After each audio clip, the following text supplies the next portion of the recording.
Alright, I got cut off here. I was talking about this cultivator.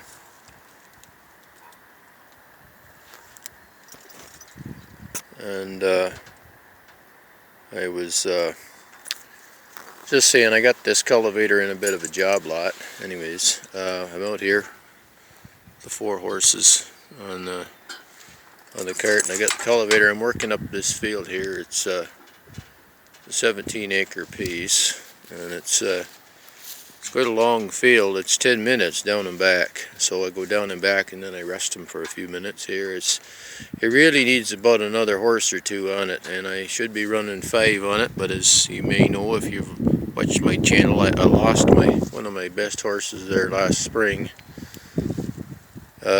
Broke a bone out in pasture and I had to put her down, and so I'm a horse short. Really, this cultivator needs 5 or 6 horses on it really to run it right, but I run 4. I'm running 4 on it, and I just rest them. And this is sandy soil, but it pulls hard enough. So it's fairly simple, straightforward design. An international made this cultivator or some variation quite close to it for a long time, many years. You could get it with steel wheels or rubber, and apparently somebody ordered it with rubber. And I almost wish they'd got the steel wheels, because I've had a lot of trouble with these wheels. This is the second set of old car tires I've had on it, and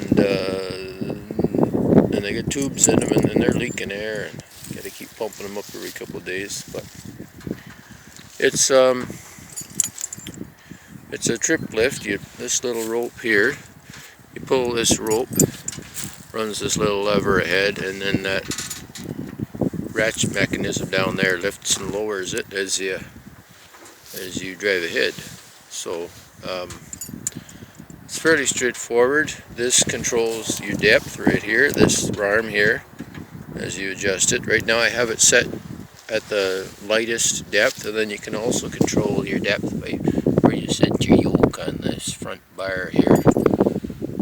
So I got it set as high as I can get it, because I'm not wanting to work too deep. I only got 4 horses here, so I'm only going in about 3 or 4 inches here. There's no point in me trying to drop this cultivator way in, or I'd never get over the field. And all I'm trying to do right now is just kill this green stuff. You see all that grass coming. This is the bottom half of this field.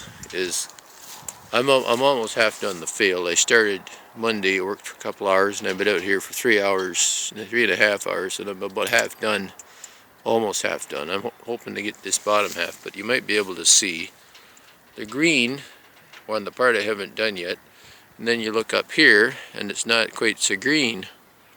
So I started on the greenest side first. We've had a real burst of warm weather, and now a few little rains, so I want to nip this green in the bud before it gets any bigger, because if it gets ahead of you, my goodness, it's hard to eradicate it. So I'm out here today, and you can see I just pulled up here 5 minutes ago, and already this stuff, you can see it kind of drying there on top. The top little crispy clods are drying out a little bit, so it's drying great today in the sun, so this is good. Dry her out, warm her up, and then I'm going to get over this field twice with the cultivator here, and then I'll go over it with 10-foot chain harrows, smooth her up as best I can, and then we're going to sow it.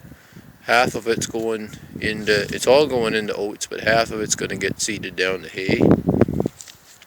And then I got another little, about 3 acres over on the other road, on the other farm, that I got to get worked up too. So, but this is the critical piece right here, this big field. It's the big money ticket. So that's a little bit about this cultivator.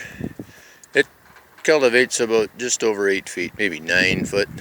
So anyways, I don't even know how many shanks it's got. 1, 2, 3, 4, 5, 6, 7, 8, 9, 10, 11, 12, 13, 14, 15, 16 shanks. I guess you call this a C-shank cultivator.